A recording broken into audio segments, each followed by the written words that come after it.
ഒരു ഇസ്ലാമിക ഭൂമികയല്ലെങ്കിൽ അവിടെ മതപ്രബോധനവും ഇസ്ലാമിക പ്രബോധനവും ദഅവത്തും ഇബാദത്തും നടക്കണമെങ്കിലുള്ള രണ്ടു അടിസ്ഥാന സൗകര്യമാണ് അല്ലെങ്കിൽ സാഹചര്യമാണ് ഖുർആൻ അവിടെ പറയുന്നത്.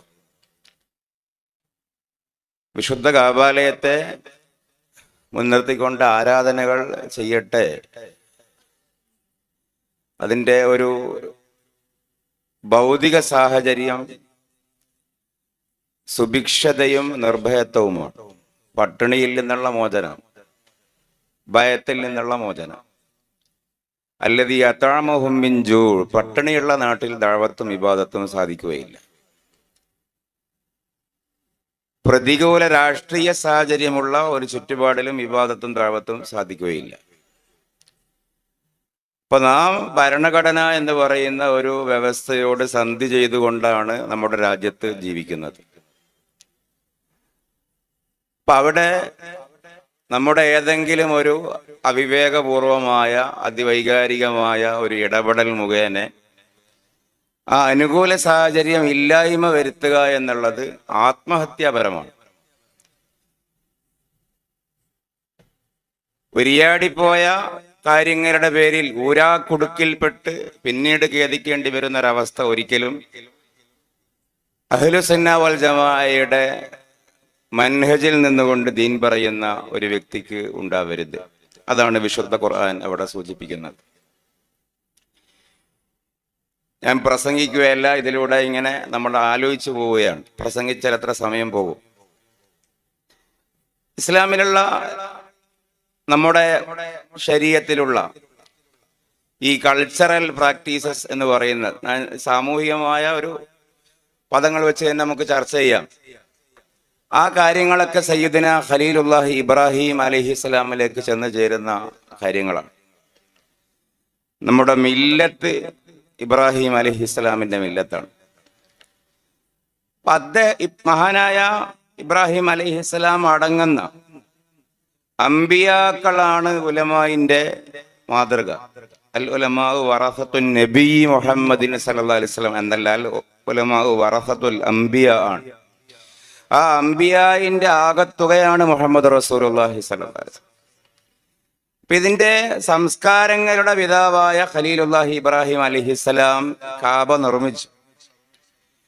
എന്നിട്ട് അദ്ദേഹം നടത്തുന്ന ഒരു ഡിപ്ലോമാറ്റിക്കൽ അല്ലെങ്കിൽ വളരെ എക്കാലത്തേക്കും പാഠമാകുന്ന തരത്തിലുള്ള ഒരു നീക്കം വിശുദ്ധ ഖുർആൻ പറയുന്നുണ്ട്.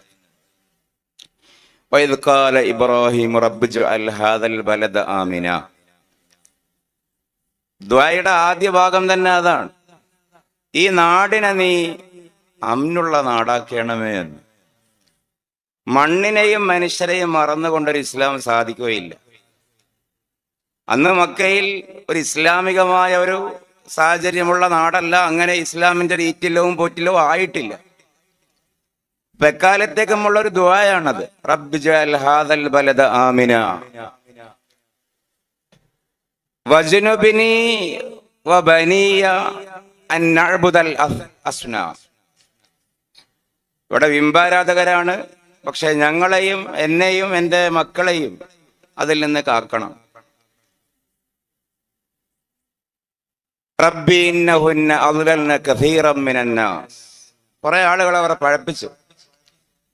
ഈ പഴപ്പിക്കുന്ന ആളുകളോട് പുണ്യപ്രവാചകന്റെ മനോഭാവം എന്താണ്? അതാണ് അടുത്ത നമ്മുടെ ഒരു വിഷയം. നമ്മൾ പറയുന്നത് പോലെ കേൾക്കാത്ത, നമ്മളെ അനുസരിക്കാത്ത, നമ്മൾ പറയുന്ന സത്യങ്ങളെ അംഗീകരിക്കാത്ത ഒരു ബഹുമത പരസമൂഹം, ബഹുസ്വര സമൂഹം. അവരെ സംബന്ധിച്ച് ഖലീലുല്ലാഹി ഇബ്രാഹിം അലൈഹിസ്സലാം പറയുന്നത് അവരെ നീ നശിപ്പിച്ചേക്ക് എന്നല്ല. ജീവകാരുണ്യ പ്രവർത്തനമാണ് വാസ്തവത്തിൽ ദീനി ദഅവത്ത്. വമാ അർസൽനാക ഇല്ലാ റഹ്മത്തൽ ലിൽ ആലമീൻ എന്ന് പറഞ്ഞാൽ ഈ വിറക് കെട്ട് വീട്ടിൽ വെച്ച് കൊടുത്ത കാര്യവും പക്ഷിക്കുഞ്ഞിനെ കൂട്ടിലേക്ക് തിരികെ കൊണ്ടുപോകാൻ ഏൽപ്പിച്ച കാര്യവും ഒക്കെ അത് നമ്മളൊക്കെ ചെയ്യുന്ന കാര്യമാണ്. മതമില്ലാത്തവരും ചെയ്യുന്ന കാര്യമാണ്. റോഡിലൂടെ ഒരാളെ പോവുകയാണെങ്കിൽ വണ്ടിയിൽ ലിഫ്റ്റ് കൊടുക്കും. ഇവിടെ ഷെയ്ഖ് മുഹമ്മദ് ദുബൈയിൽ റോഡ് വികസനം നിർത്തിവെച്ചു, പക്ഷിക്കൂട് വീണുപോകുന്നൊക്കെ മനസ്സിലാക്കിയിട്ട്. അതൊക്കെ എല്ലാവരും ചെയ്യുന്ന കരുണയാണ്. അത് മനുഷ്യൻ എന്നുള്ള നിലക്ക് അതിന്റെ പൂർണ്ണമായ രൂപത്തിൽ അള്ളാഹുവിന്റെ റസൂലിലുമുണ്ട്. പക്ഷെ പുണ്യനബി ചെയ്ത കരുണ ഖൂലു ലാ ഇലാഹ ഇല്ലല്ലാഹ് തുഫ്ലിഹു എന്ന് പ്രതികൂല സാഹചര്യത്തിലും എതിർപ്പുകൾക്കിടയിലും ഇവരുടെ നന്മ കരുതി പറഞ്ഞു എന്നുള്ളതാണ്. അവരുടെ ബഹിഷ്കരണം ഉറപ്പായിട്ടും പറഞ്ഞു എന്നുള്ളതാണ്. അപ്പൊ അതുകൊണ്ടാണ് ലോകത്തെ ഏറ്റവും വലിയ ജീവകാരുണ്യ പ്രവർത്തകനായി വിശുദ്ധ ഖുർആൻ അള്ളാഹുവിന്റെ റസൂലിനെ പരിചയപ്പെടുത്തുന്നത്. ഒരു നാട്ടിലെ ഖാദിയും ഖത്തീബും പ്രഭാഷകനും വായിലും ജീവകാരുണ്യ പ്രവർത്തകനാണ്. ഇപ്പൊ ജീവകാരുണ്യ പ്രവർത്തനത്തിനൊരു ഭാഷയും ഭാവവും ഉണ്ടാകുമല്ലോ. കാരുണ്യ പ്രവർത്തകർ കാഠിന്യത്തിന്റെ ഭാഷയിൽ പറയാൻ പാടില്ല. അതുകൊണ്ടാണ് പറയുന്നത്, ഈ ബിംബാരാധകരായ എന്നെ കേൾക്കാത്ത ഈ ജനത ഫമൻ തബിഅനി ഫഇന്നഹു മിന്നി, ആ കൂട്ടത്തിൽ നിന്ന് ആരാണോ എന്നെ പിൻപറ്റുന്നത് അത് എന്റെ ആളാണ്. പക്ഷേ വമൻ അസ്വാനി, എന്നെ ആരെങ്കിലും എതിർക്കുകയാണെങ്കിൽ ഫഇന്നക ഗഫൂറുർ റഹീം, പാവമല്ലേ അവർ, നീ അവർക്ക് പുറത്തു കൊടുത്തേക്ക് എന്ന് സയ്യിദുനാ ഖലീലുല്ലാഹി ഇബ്രാഹിം അലൈഹിസ്സലാം. ഞാൻ ആയത്തിൽ തന്നെ നിന്ന് പറയുകയല്ല, ഒന്ന് നാടിനെ സംരക്ഷിക്കുക എന്നുള്ളത് പ്രധാനപ്പെട്ടതാണ്. അവിടെയുള്ള ബഹുസ്വര സമൂഹത്തോട് കരുണാമയമായ മനോഭാവം ഉണ്ടാവുക എന്നുള്ളതും പ്രധാനപ്പെട്ടതാണ്. കാരണം എന്താണ്? എങ്കിലേ സമൂഹത്തിന് താല്പര്യമുണ്ടാകൂ. വെറുതെ ഒരു കഥ അള്ളാഹു ഖുർആനിൽ എടുക്കില്ലല്ലോ. ഇബ്രാഹിം അലൈഹിസ്സലാമാണ് മില്ലത്തിന്റെ പിതാവ് എന്ന് പറയുമ്പോൾ അതിനൊരു പൊരുളുണ്ടാവുമല്ലോ. അതിനുശേഷം ഖലീലുല്ലാഹി പറയുന്ന വാക്ക് നോക്ക്.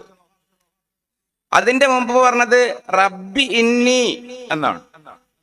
പക്ഷെ പിന്നെ പറയുന്നത് റബ്ബന ഇന്നി അസ്കന്തു മിൻ ദുർരിയത്തി ബിവാദിൻ ഗൈരി ദീ സർഇൻ ബൈതിക്കൽ മുഹറം റബ്ബന ലിയുഖീമുസ്സലാ. അതിനുശേഷം പറയുന്ന വാക്കാണ്, ഞാൻ ഉലമാക്കളായത് കൊണ്ട് അതൊന്നും വിശദീകരിക്കുന്നത്. അതിന് ശേഷം പറയുന്ന വാക്ക് അടിവരയിടേണ്ട വാക്കാണ്. ഫജ്അൽ അഫ്ഇദതം മിനന്നാസി തഹ്വി ഇലൈഹിം വർസുഖ്ഹും മിനസ്സമറാത്തി ലഅല്ലഹും യഷ്കുറൂൻ. എന്റെ സന്താന പരമ്പരയിൽ നിന്നുള്ള ചിലരെ ഞാനിതായി കൃഷിയോ തളിരോ ഇല്ലാത്ത ഈ മരുപ്പറമ്പിൽ തനിച്ചാക്കി പോകുന്നു, നിന്റെ പരിശുദ്ധമായ ഭവനത്തിന്റെ അരികെ. അവർ പിന്നീട് നമസ്കാരം നിലനിർത്തുന്നവരാകാൻ വേണ്ടി, അതാണല്ലോ നമ്മുടെ ആവശ്യം. നിസ്കാരം നിലനിർത്തുക എന്ന് പറഞ്ഞാൽ അതിലെല്ലാം പെട്ടു. ഒരു ഇസ്ലാമിക എക്കോ സിസ്റ്റം ഉണ്ടാക്കുക എന്നാണ് അതിന്റെ താല്പര്യം. പക്ഷേ അത് സാധിക്കണമെങ്കിൽ അടുത്ത വാക്ക് നോക്ക്. അതെന്റെ സന്താന പരമ്പരകൾക്ക് അവരുടെ ഉശറ് കൊണ്ടും അവരുടെ മികവ് കൊണ്ടും കഴിവുകൊണ്ടും സാധിക്കുകയില്ല. 100 ചോദ്യങ്ങൾക്ക് 101 മറുപടി കൊടുത്താലും അത് സാധിക്കുകയില്ല. എല്ലാ വിദണ്ഡ പ്രസ്ഥാനങ്ങളെയും അടിച്ചമർത്തിയാലും സാധിക്കുകയില്ല. ആത്യന്തികമായി ഭൂമിയിൽ ഒരിടത്ത് നിസ്കാരം നിലനിർത്തുന്ന, മസ്ജിദ് കെട്ടുന്ന, പള്ളി കെട്ടുന്ന, മദ്രസ ഉണ്ടാക്കുന്ന, ദഅവത്ത് കൊണ്ടു നടക്കുന്ന ഒരു സമൂഹത്തിന് ജീവിക്കണമെങ്കിൽ അടുത്ത കാര്യം നിർബന്ധമാണ്. ഫജ്അൽ അഫ്ഇദതം മിനന്നാസി തഹ്വി ഇലൈഹിം. സമൂഹത്തിന്റെ മനസ്സിന് അവരെക്കുള്ള താല്പര്യം ഉണ്ടാക്കണം. അതൊരു വല്ലാത്ത വാക്കാണ്. ഫജ്അൽ അഫ്ഇദതം മിനന്നാസ്. ഫുആദ് എന്ന് പറഞ്ഞാൽ ഉള്ളിൻ്റെ ഉള്ളു എന്നൊക്കെ നമ്മൾ മലയാളത്തിൽ പറയും, മനസാക്ഷി. വജ്അൽ അഫ്ഇദതം മിനന്നാസ്, സമൂഹത്തിന്റെ മനസാക്ഷിയെ നീ ആക്ക്. തഹ്വി ഇലൈഹിം, എന്റെ സന്താന പരമ്പരയെ കൊള്ള താല്പര്യമുള്ളവരാക്കുക. വർസുഖ്ഹും മിനസ്സമറാത്ത്, അങ്ങനെയാകുമ്പോ അവർക്കവിടെ അവരുടെ ഖജാനയിൽ നിന്ന്, ബജറ്റിൽ നിന്ന് ഉപജീവനം സാധ്യമാക്കുകയും നീ ചെയ്യും. പഴങ്ങൾ കൊടുക്കുക എന്ന വാചികമായ മലയാളമല്ല അതിന്റെ താല്പര്യം. സമൂഹം ഒപ്പമുണ്ടെങ്കിൽ മാനം മര്യാദക്ക് ജീവിക്കാൻ കഴിയും. അങ്ങനെയാകുമ്പോഴാണ് ഒരു നമസ്കാര സമൂഹത്തെ ഉണ്ടാക്കാൻ പറ്റുക എന്ന് ഖലീലുല്ലാഹി ഇബ്രാഹിം അലൈഹിസ്സലാം. നിസ്കരിക്കുന്ന സമൂഹം, മുസ്ലിയാർ സമൂഹമാണ് ശംസുൽ ഉലമയുടെ സമൂഹം. മുസ്ലിയാർ എന്ന വാക്ക് തന്നെ എങ്ങനെ വന്നതാ? ഞാനതിന്റെ എറ്റിമോളജി പറയുകയല്ല. തമിഴിലെ ബഹുമാനം കുറിക്കുന്ന വാക്കാണ് യാർ. അറബിയിലെ നിസ്കാരക്കാരെന്നുള്ള വാക്കാണ് മുസല്ലി. ബഹുമാനപ്പെട്ട നിസ്കാരക്കാരെന്നാണ്. മുസല്ലിയാർ. അപ്പൊ മുസല്ലിയാർ സമൂഹം സാധ്യമാവണമെങ്കിൽ സമൂഹത്തിന് ഇഷ്ടമുണ്ടാകണമെന്ന് സയ്യിദുന ഖലീലുല്ലാഹി ഇബ്രാഹിം അലൈഹിസ്സലാം എന്നോട് പ്രാർത്ഥിച്ചു എന്ന് അഷ്റഫുൽ ഖൽഖ് മുഹമ്മദുർ റസൂലുള്ളാഹി സ്വല്ലല്ലാഹു അലൈഹി വസല്ലമയോട് സർവശക്തനായ അല്ലാഹു. ഇതാണ് മതേതര ഭൂമികയിലെ ദഅവത്തിന്റെ അടിസ്ഥാന മാതൃക. ഞാൻ അത് വിശദീകരിക്കുകയല്ല. ആരുടെയും മനസ്സ് നമ്മുടെ കയ്യിലല്ല ഉള്ളത്. ഒരു കാര്യം കൂടി, എല്ലാവരെയും എതിർക്കാനൊന്നും നമുക്ക് ചുമതലയില്ല. എതിർക്കാനുള്ള പ്രസ്ഥാനമല്ല ഇസ്ലാം. കമ്മ്യൂണിസ്റ്റുകാരെ എതിർക്കുക, എയ്ത്തിസ്റ്റുകാരെ എതിർക്കുക, ലിബറലുകളെ എതിർക്കുക, LGBTക്കാരെ എതിർക്കുക, സ്വതന്ത്ര ചിന്തകരെ എതിർക്കുക, ഒരു ദായിയുടെ പണി എതിർക്കൽ. അങ്ങനെ ആര് പറഞ്ഞു? ഇന്നത്തെ ലോകത്തെ എതിർക്കലല്ല ദഅവത്ത്. എല്ലാം തികഞ്ഞ സമഗ്രമായ ഒരു ആശയം ഒരിടത്ത് സ്ഥാപിക്കലാണ് ദഅവത്ത്. മറ്റുള്ള ആളുകൾ അതിലേക്ക് ആകൃഷ്ടരായി ഇങ്ങോട്ട് വരണം. അങ്ങോട്ട് പോയി അപ്ലൈ ചെയ്യാൻ സാധിക്കുകയില്ല. നോക്കൂ, ഇന്ന് നമ്മുടെ നാടൻ ഗ്രാമങ്ങളിൽ, ഉൾഗ്രാമങ്ങളിൽ സാധാരണ ചെറുകിട കടകളും ഷോപ്പുകളും അപ്രത്യക്ഷമാവുകയോ അല്ലെങ്കിൽ നഷ്ടത്തിലേക്ക് പോവുകയോ മാളുകൾ ജയിക്കുകയും ചെയ്യുന്ന ഒരു മനോഭാവമാണ്. എന്താണ് 2025 ഹിക്മത്ത്? എന്തുകൊണ്ടാണ് മാളുകൾ ജയിക്കുന്നത്? ഒന്ന്, പാർക്കിംഗ് സൗകര്യമുണ്ട്. 2, ഐ ലവ് എന്ന മാൾ, അവിടെ പോയി സെൽഫി എടുക്കാം ഫാമിലിക്ക്. പക്ഷെ അതൊക്കെ വിത്തപാഴ് നേട്ടങ്ങളാണ്. എന്താണ് ബിദ്അത്ത് നേട്ടം? ആരും നമ്മളെ പ്രലോഭിപ്പിക്കില്ല, നിർബന്ധിക്കില്ല, ഫോളോ ചെയ്യില്ല. നമ്മളൊരു കൊട്ടെടുത്ത് നമുക്കിങ്ങനെ അതിന്റെ ഇടയിലുള്ള റാമ്പിലൂടെ നടക്കാം. വേണ്ടതൊക്കെ എടുത്തിടാം, വേണ്ടത് അവിടെ തന്നെ വെക്കാം. ഇങ്ങനെ ഒരു കുടക്കീഴിൽ എല്ലാം കിട്ടുന്ന ഒരു സിസ്റ്റത്തെയാണ് പുതിയ തലമുറ താല്പര്യപ്പെടുന്നത്. എന്ന് പറഞ്ഞതുപോലെ ഇവിടെ ഒരുപാട് ആശയങ്ങളുണ്ട് ഈ മതേതര ഭൂമികയിൽ. ഇതൊരു ഇസ്ലാമിക രാഷ്ട്രമല്ല, ഇത് മതേതര രാജ്യമാണ്. എല്ലാ മതങ്ങൾക്കും മതനിരപേക്ഷ രാജ്യമാണ്. ഞാനത് വിശദീകരിക്കുകയല്ല. ഇപ്പൊ ഇവിടെ ആശയപരതയുടെ, കാഴ്ചപ്പാടുകളുടെ, വീക്ഷണങ്ങളുടെ, പ്രത്യയശാസ്ത്രങ്ങളുടെ ഒരു സൂപ്പർ മാളാണ് ഈ വൈജ്ഞാനിക ലോകം. ആ സൂപ്പർ മാളിലേക്ക് കടന്നു വരുന്ന ഒരു ആവശ്യക്കാരനെ എല്ലാ ഷോപ്പുകളും കയറി ഇറങ്ങാൻ ഇവിടെ ഓപ്ഷനുണ്ട്. എവിടെയും കയറി ഇറങ്ങാം. അവന്റെ കൊട്ടയിൽ വേണ്ടത് എടുത്തിടാം, അവളെ കൊട്ടയിൽ വേണ്ടത് എടുത്തിടാം. അങ്ങനെ നിരന്തരം ഒരു മാളിൽ കയറുമ്പോ ഇസ്ലാമിന് അവിടെ ഒരു പവലിയനുണ്ട്, അഹ്ലുസുന്ന വൽ ജമാഅത്തിന് അവിടെ ഒരു പവലിയനുണ്ട്. അതിൽ സംശയങ്ങൾക്കൊക്കെ മറുപടിയുണ്ട്. സംശയം വരാതിരിക്കാൻ കാരണങ്ങൾക്കുള്ള ചികിത്സയുണ്ട്. ആത്മീകമായ തർബിയത്തുണ്ട്. സ്വാലിഹീങ്ങളുടെ മുസാഹബ്, അവരുടെ മുജാലസത്തുണ്ട്. കൊണ്ടു നടക്കാനുള്ള വിക്റുണ്ട്, വിർദുണ്ട്, റവാത്തിബ്സ് ഉണ്ട്, എല്ലാം ഉണ്ട്. ഇങ്ങനെയുള്ള എല്ലാം തികഞ്ഞ ഒരു ബ്രാൻഡഡ് ഷോപ്പ്, വൈജ്ഞാനികമായ ഒരു സൂപ്പർ മാർക്കറ്റ് ഇസ്ലാമാണെന്ന് മനസ്സിലാക്കുമ്പോ ക്രമേണ കസ്റ്റമേഴ്സ് ആ ഷോപ്പിലേക്ക് വരും.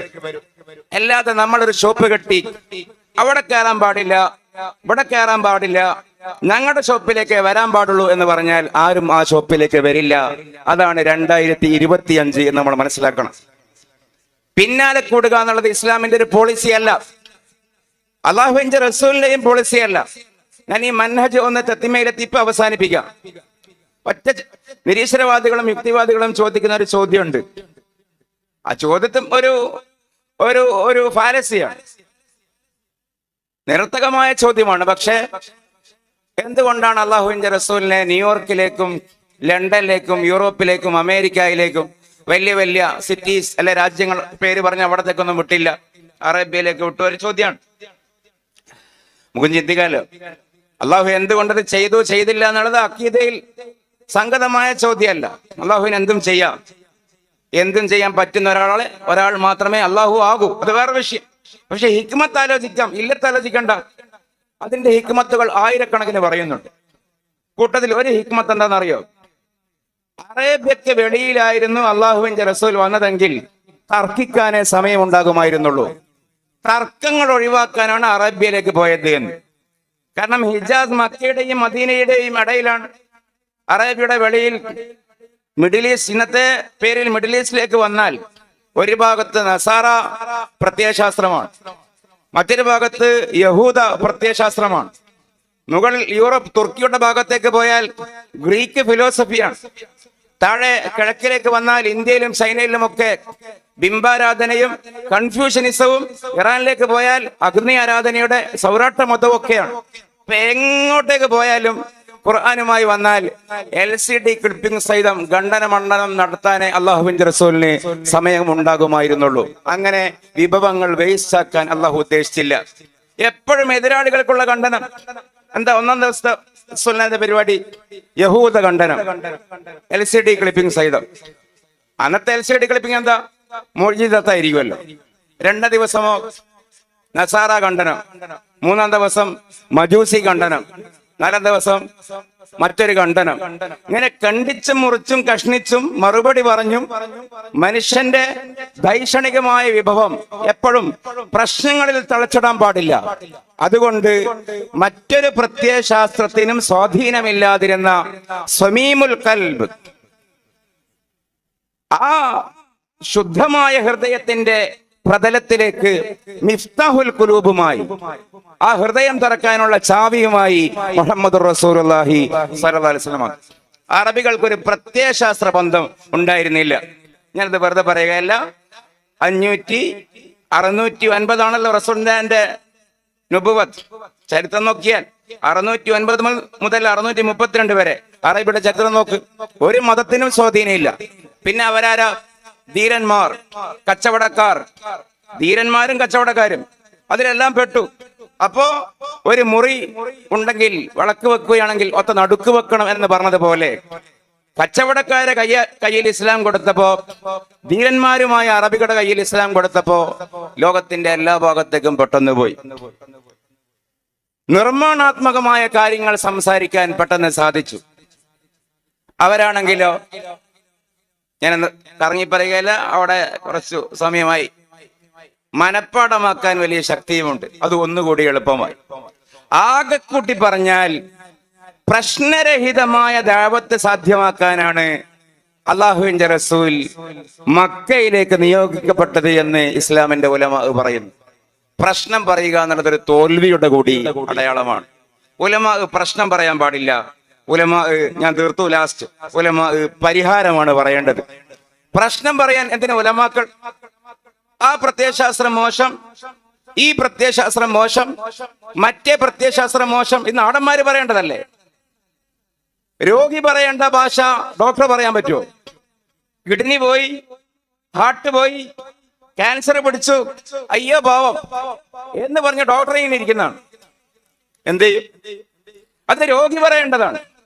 ഡോക്ടർ പറയേണ്ടത് ഖുർആൻ പറയുന്നു, യൂസുഫു അയ്യുഹ സിദ്ദീഖു അഫ്തിനാ ഫീ സബ്ഇ ബഖറാത്തിൻ സിമാൻ യഅകുലുഹുന്ന സബഉൻ നിജാഫ് വഫീ സബ്ഇ സുംബുലാത്തിൻ ഖുദരിൻ വഉഖറ യാബിസാത്ത് ലഅല്ലി അർജു ഇലന്നാസ് ലഅല്ലഹും യഅലമൂൻ.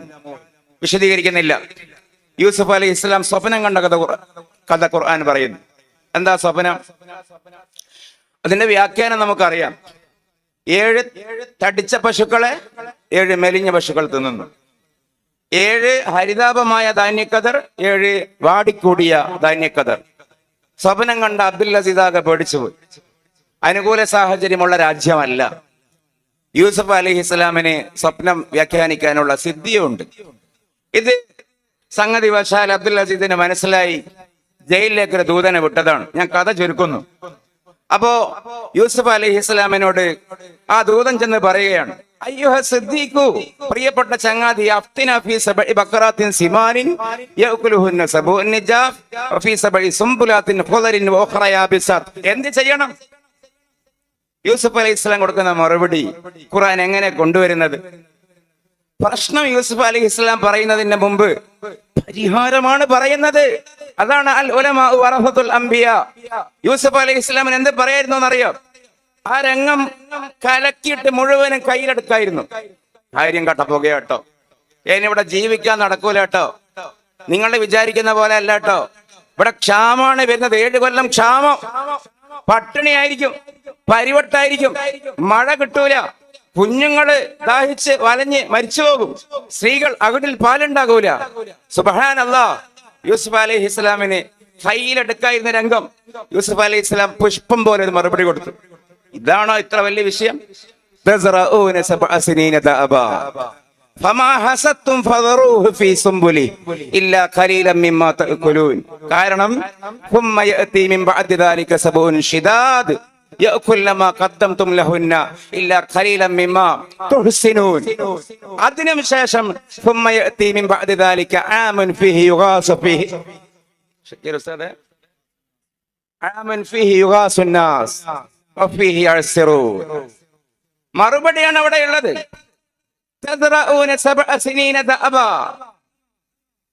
രാജാവിനോട് ചെന്ന് പറഞ്ഞു കൊടുക്ക്, 7 കൊല്ലം ഒന്നിച്ച് കൃഷി ചെയ്താ പോരെ, ഇത്ര വലിയ വിഷയമുണ്ട് ഇത്. ഫമാ ഹസത്തും കൊയ്തെടുക്കുന്ന വിളയോ ഫദറൂഹു ഫീ സുംബുലി തൊലി ഉരിക്കാതെ അവിടെ നിങ്ങൾ സൂക്ഷിച്ചു വെച്ച്, മുഴുവനും സൂക്ഷിക്കണ്ട, ഇല്ല ഖലീലൻ മിമ്മാ തഅകുലൂൻ, കുറച്ച് തിന്നാനുള്ളത് പുറത്തെടുത്ത് വെച്ചാ മതി. കാരണം വിഷയമില്ല എന്ന് കണ്ണടച്ച് ഇരുട്ടാക്കൽ പണ്ഡിത നയമല്ല. വിഷയവും പ്രശ്നവും ഉണ്ട് എന്ന് അതിന്റെ ജാഗ്രത ഉമ്മത്തിനെ ബോധ്യപ്പെടുത്തണം. പക്ഷെ ജാഗ്രത ബോധ്യപ്പെടുത്തി രംഗം കലക്കുകയല്ല വേണ്ടത്. ഞാൻ ഒന്നും കരുതി പറയുകയല്ല. ഇതാണ് അതിന്റെ ഒരു മൻഹജ്. വിഷയത്തിൽ നിന്ന് കുതറി മാറലല്ല. വിഷയം പറയുന്നു, പക്ഷെ വിഷയം പറയുന്നതിന് മുമ്പ് പരിഹാരമാണ് സയ്യിദുന യൂസുഫ് അലൈഹിസ്സലാം പറഞ്ഞത്. പിന്നെയാണ് വിഷയം പറയുന്നത്. കാരണം പ്രയാസമുള്ള 7 കൊല്ലം പിറകെ വരുന്നുണ്ട്. പക്ഷെ നിങ്ങൾ പേടിക്കണ്ട, ആ ടോണ് നോക്കൂ. പക്ഷെ നിങ്ങൾ പേടിക്കണ്ട, നിങ്ങൾ നേരത്തെ എടുത്തു വെച്ച് തിന്നാലോ. പക്ഷെ മൊത്തം തിന്ന് തീർക്കണ്ട. റേഷനിങ് കൊടുത്തിട്ട് സമൂഹത്തിന്റെ പട്ടിണി മാറ്റുന്നതിന്റെ ഒപ്പം ഇല്ല ഖലീലൻ മിമ്മാ തുഹ്സിനൂൻ, പിറ്റേ കൊല്ലം വാലിൽ വിത്തറക്കാൻ കുറച്ച് ചാക്കിൽ കെട്ടിവെക്കണം. കാരണം പിറ്റേ കൊല്ലം കർക്കടകത്തിലും മിഥുനത്തിലും നല്ല മഴയായിരിക്കും. ഇസ്ലാമിനെ ഉണ്ടാക്കിയത് അല്ലാതെ റോഡിലൂടെ പോകുന്നവരെ എല്ലാം കോറി വിളിച്ചിട്ടും പ്രശ്നമുണ്ടാക്കിയിട്ടല്ല. അതുകൊണ്ട് ഇസ്ലാം കൂടുതൽ പരിക്കിലേക്ക് പോവുകയേ ഉള്ളൂ.